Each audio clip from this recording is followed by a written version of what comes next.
The following program is made possible in part by a grant from the Corporation for Public Broadcasting.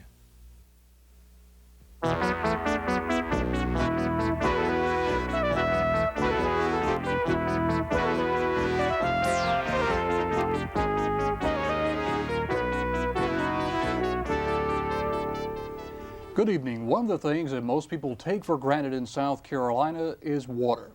Water for drinking, cooking, and other household uses is a basic part of life. When you need it, water will be there and you won't worry about the quality. At least that's what most people think. But for many people in South Carolina, water is a precious commodity. One of the most basic of human needs is out of reach for many. Tonight on this taped edition of Open Line, we will talk about this problem and look at several examples seen in a tape prepared for the Office of the Governor by South Carolina ETV. Our guests are the Reverend I, DeQuincey Newman, Director of the Division of Rural Development and Special Economic Assistance for the Governor's Office, and G. Robert Cook, Grants Coordinator for the Division of Rural Development and Special Economic Assistance.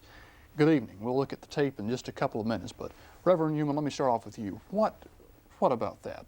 How serious is the problem of simply getting water for people in South Carolina? Yeah, the lack of access to potable water is a major problem in South Carolina, particularly in rural areas. This may not be visible from interstate highways.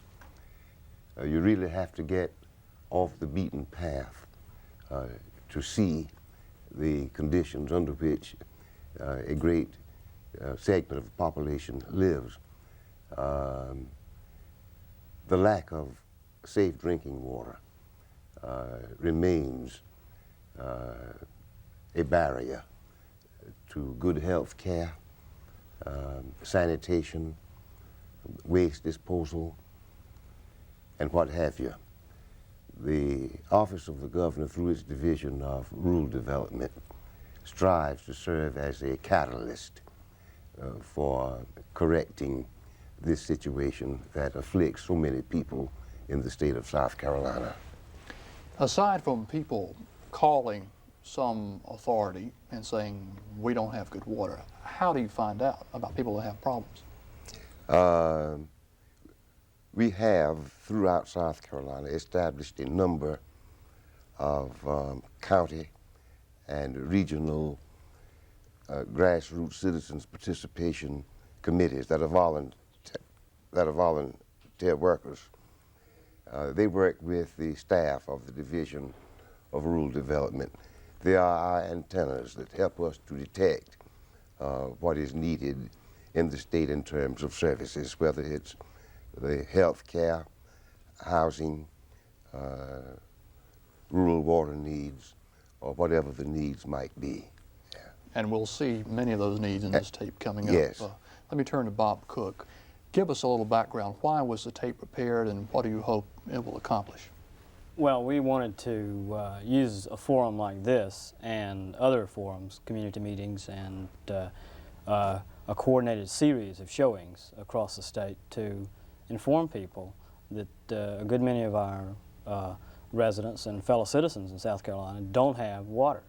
As you said at the opening, it's a commodity that we take for granted, but a lot of people, it's not available. And we wanted to inform people and sensitize some of our decision makers to the needs in the rural areas. Okay, we'll roll the tape now, and then after the tape is over, we'll come back and finish the program and talk a little bit about it. But we'll take a look at that tape right now.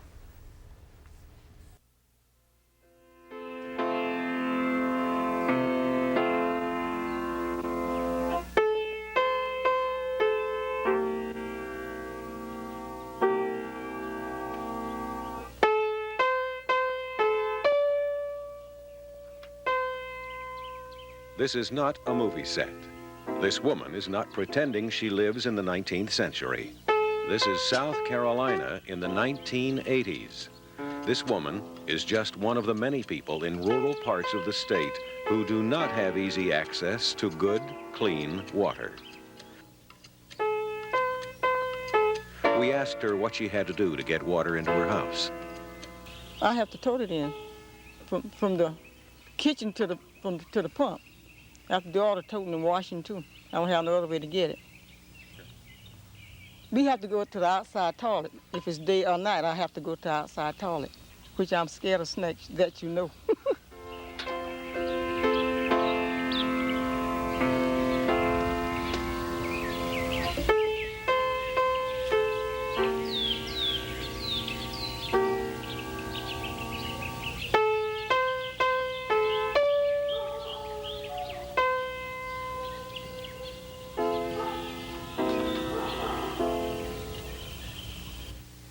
In the winter of 1980, Governor Richard Riley visited several rural areas where the lack of adequate water systems is a major problem.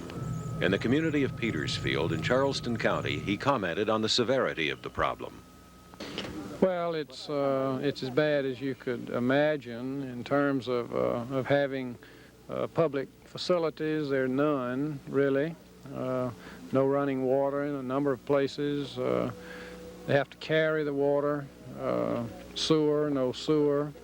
The situation here, of course, with the high water table and the nature of the soil, it's kind of a mud, and it stays there. Mosquitoes, it's a health situation, of course, and it really is awful easy to get used to the many public facilities that we all have, and not to realize that there are many South Carolinians that live in such a condition. The problem exists in every county in the state. While most people can take water for granted, there are still many people who must spend a great deal of time hauling their water. Just outside the town of Pacolet in Spartanburg County, 13 houses use the same faucet to get water. It's virtually impossible to force landlords to improve such properties. Governmental programs are available, but require the commitment, cooperation, and persistence of local citizens. Many Americans assume that such poor living conditions were wiped out years ago. They're still much too prevalent in South Carolina. Connie Brown, director of the Pacolet County Service Center, talked about one area where she knew conditions were especially bad. The sewer runs right beside the apartment houses. There's a ditch and the sewer runs right beside it. In the summertime, the odor is terrible. Bugs, flies, you can't stand it in summer. There are 6 apartments there. In converse, I have one house that the water was cut off and they used the bathroom anyway, emptying water in the toilet, and the waste came up through the city water line in the other people's houses in the neighborhood. Poor quality water and inadequate human waste disposal cause health hazards which are major problems for South Carolina's rural people. More than half of the state's population lives in areas which are defined as rural by federal standards. Many of these people have no choice but to draw their water supplies from shallow wells which are easily contaminated. Older people who have been using such water for years must be educated about the advantages of safer water supplies. In the Low Country, in Beaufort and Jasper counties, staff members of Beaufort Jasper Comprehensive Health Services Incorporated have been working for years to improve the quality of life available to all citizens in that area. Their success in planning and financing new water systems offers proof that with diligence and proper leadership, the poor conditions which exist in our state can be improved. They're working now on the problems and took us to see some of the deplorable conditions which people still endure. The 2 women who live here will soon move to a new trailer, which Comprehensive Health helped them obtain with funds from Farmers Home Administration. They've lived too long without many of the services and conveniences, which most of us take for granted. Well, that's nice that you... I, DeQuincey Newman of the South Carolina Governor's Office, visited with us. Yeah. How do you get your water? Where do you get your water from? I have been on this from the church. You need an house. Right across the road. It's a house right down the road here, a hand pump, which we will see a little later on. Yeah. And they carry this water from down there. At this particular time. Yeah, it's a pitcher pump, isn't it? Yes, it's a pitcher Yeah, pump. but I understand that Yes, Beaufort Jasper Comprehensive Health Services interceded, that's right. by which they're going to be moving into new quarters, Very well. and they'll have running water. Is that Exactly. right? That's right. They'll have I know sewage, you're going to like that. I they'll think have water, Yeah. running water, That's right. and we'll have sewage. Yeah. That's right. And it's a trailer right across the street from them. They Yeah. live here. Some 30 years here you've lived here? About over 30-some years. 30-some years. That's right. And they'll that's be right. moving out of this real soon. We Yeah. have some Yes, final work to do over there on the trailer. Yeah. That's And after right. that, we'll get them moved in there. That's right, that's right. Good. And they'll have these conveniences. All modern All conveniences. modern conveniences. That's right, that's Electricity, Electric, all electric. running water, Running water, hot and cold. hot and cold. Oh, Good, that's good. Yeah. That's And they can wash right in the house. Wash Yes, right in sir. the house. Wash Washing right in the house. machine and all. Yeah. Sure do. And they won't have to go outdoors to the toilet. That's No right. more. Good. No more. That's all over. They sure Yeah. better make, Yeah. Well, that will add 10 or 15 years to your life. that's right. Yeah. That's right. Yeah. Sure do. That'll add years to your life. That's right, that's right. I sure appreciate Yeah. that. And happiness. Yes, I sure Yeah. appreciate that. Yeah. These women still get their water from a hand pump about 100 yards away. The pump must be primed. Its water is surface water, highly susceptible to chemical and bacteriological contamination, but several families still have to use it. Would you mind telling me why you don't have running water? Well, for number one, I don't have the money, to afford to put down one. Yeah. And I've been to try to get the water, and they want to charge $160 to order to bring city water to me. And at the time when they was here, I was in trouble. In order to get the city water, I would have to pay $160. I've been since last year now. Yeah. And I don't have the money to pay. Yeah. So you'd have to have $160 to tap on. That's right. Yeah. And probably might cost more now. I don't know.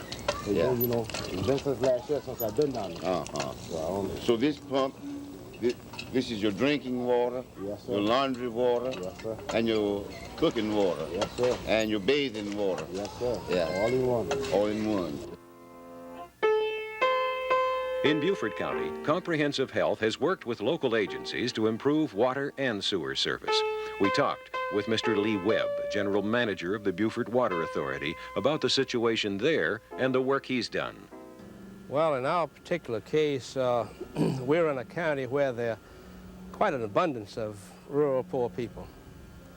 And through the help of the state and the state's grants commission and Beaufort County and various and sundry federal programs from Farmers Home and HUD and others, we've been able to generate funds to provide potable water service and, by the way, fire protection in most cases for well over 2,000, I believe, of these rural people. I suspect that we'll always have poor people, but I didn't realize until we got involved in this just how disadvantaged they are in some respects. And we can help them one little bit by giving them good potable water. I think we've done a good job. Much of this work in the Low Country was initiated by Thomas Barnwell, Executive Director of Beaufort Jasper Comprehensive Health Services and State Chairman of the Rural Water and Sewer Grants Committee. He explained why it is important to keep working to get good water for everyone. The need for the water. If you were hauling water for a mile, 2 miles, and if you needed to wash your clothing and you did not have adequate water pressure, if you've seen your neighbor's house burn and the fire department pull up and had inadequate water to put the fire out, if members of your family actually died in a mobile home because of inadequate water to extinguish a fire, young children going to school in the mornings and other recreation activities, having inadequate water to keep their bodies clean and healthy. I mean, these are the real things that keep people interests up, and the growth of the community, again, is extremely important.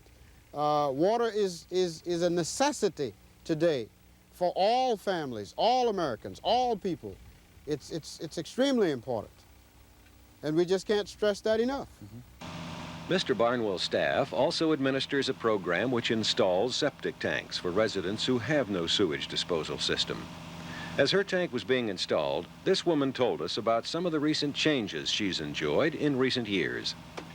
Well, it was beautiful because, see, I had to tote water, you know, from the neighbor's house.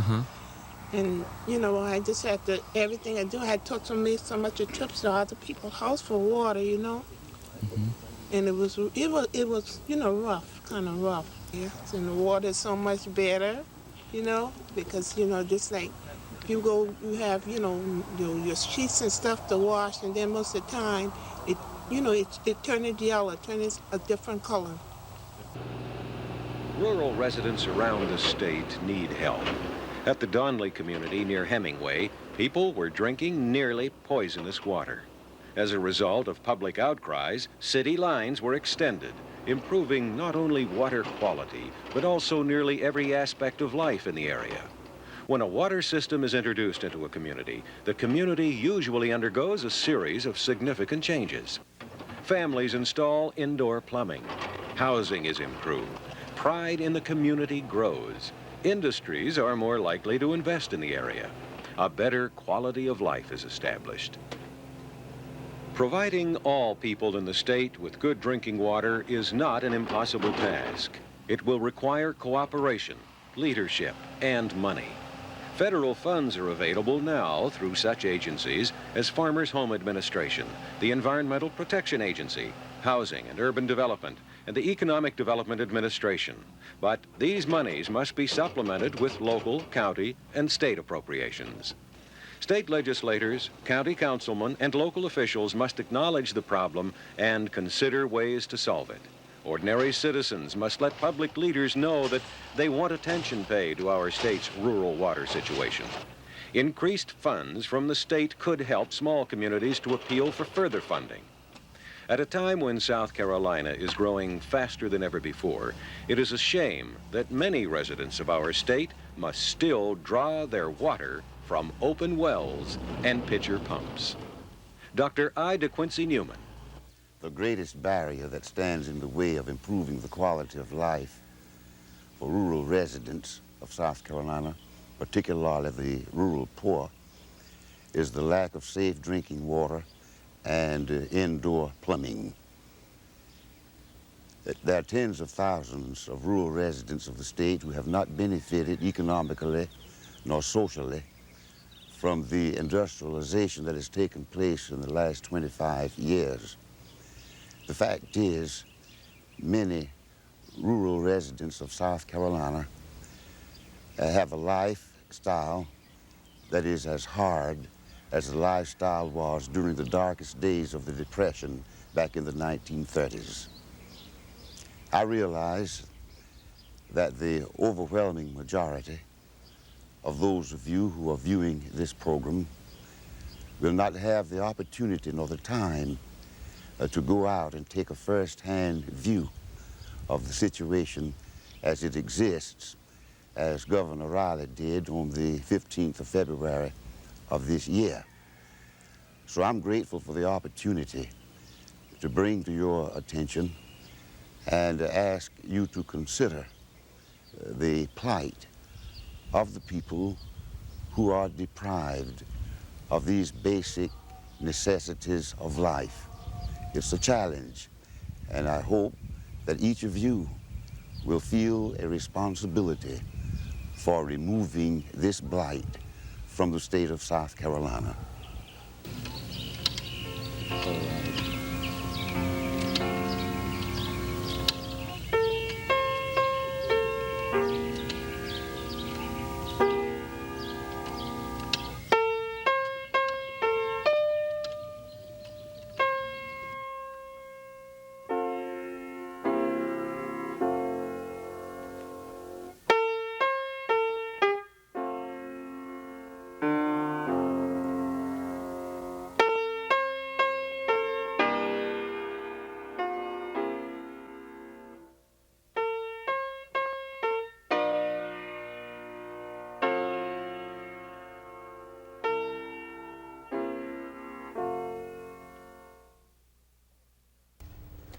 Let me begin by putting this question to both of you.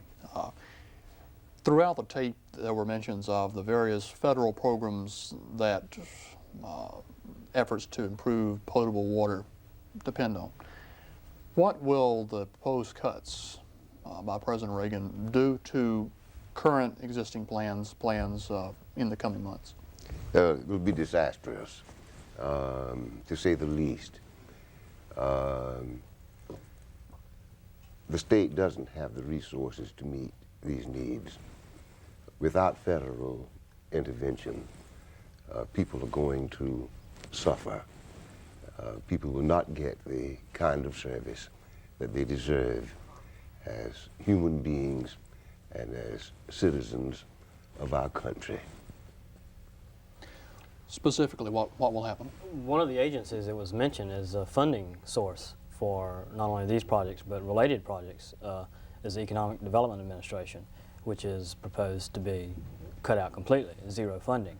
Also, some of the planning commissions, the people who put together the packages, the people who put together the loans and grant packages, those people are slated to have zero funding. That is to say, they're slated by the current administration to be out of business this time next year.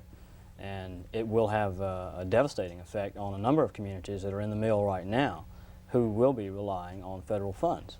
And if there are no funds, then it'll be another 10 years for some of these communities before they realize safe drinking water. And also it affects the economic development. An industry is not going to come into a community if there's no water and other amenities, but having water is the first and most basic need. Is there anything that can be done if and when these programs are cut, the money dries up? What can be done without that support? I don't know what can be done. I have the feeling, however, that something will be done. The need is so great, and we in America, we do have a conscience. And I think that maybe not tomorrow or next week, but sooner or later, people in responsible positions in government and in the private sector are going to see to it that these basic needs are met. How does South Carolina compare with our neighboring states, other states in the country, in this simple fact that many people can't get good drinking water? How do we compare?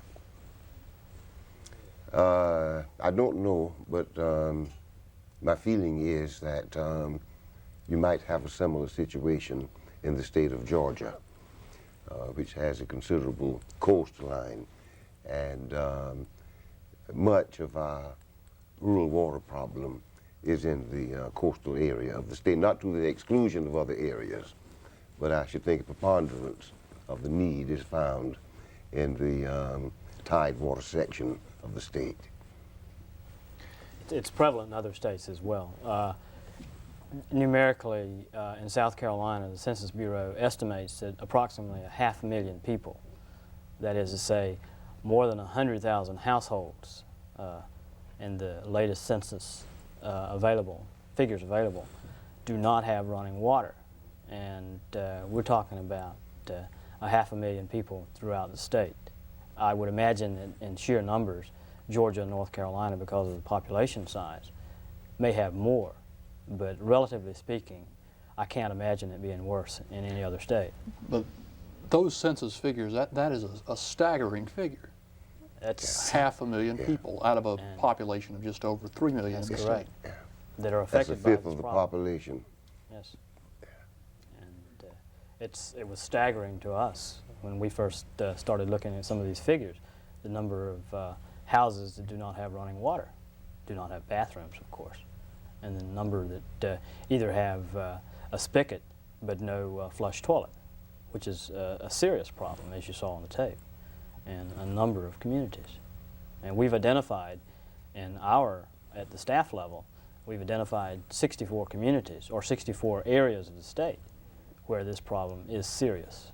And we're in the process of working closely with several of those communities and putting together grant applications and working with the funding sources. And if the monies are cut out, then I see some of these communities and some of these people having, as I said, another 10-year wait. One of those projects was 10 years in the works that we saw. they were putting the water lines in. And for some of these people, it may be another 10 years.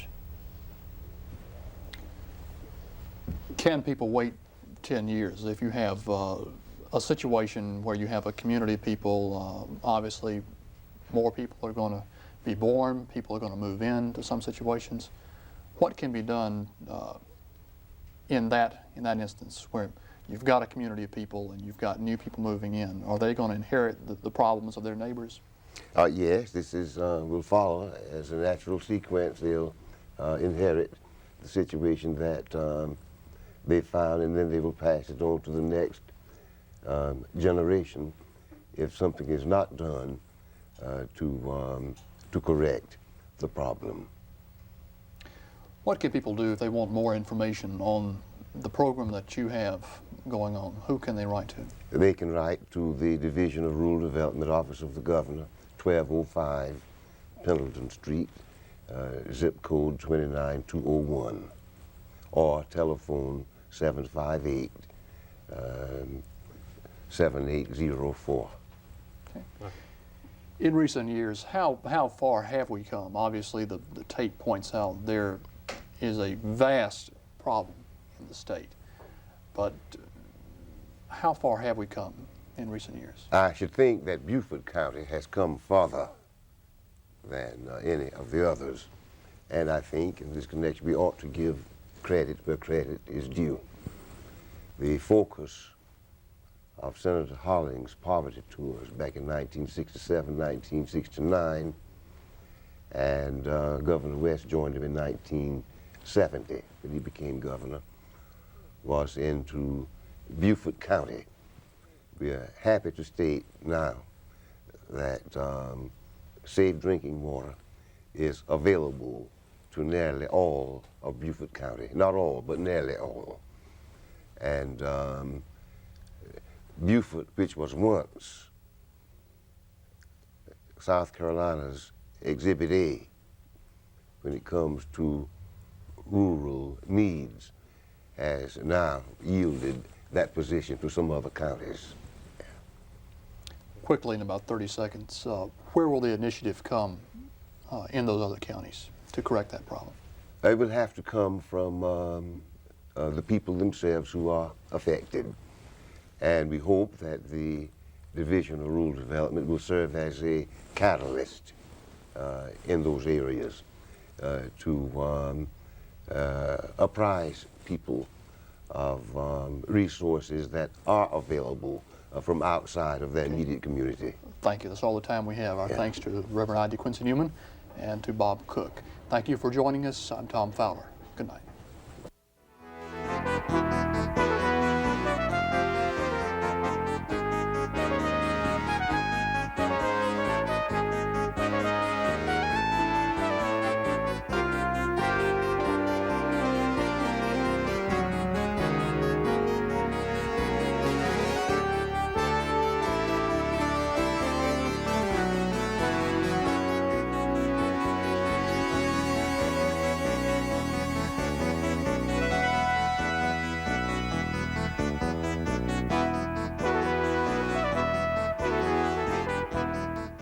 The preceding program was made possible in part by a grant from the Corporation for Public Broadcasting.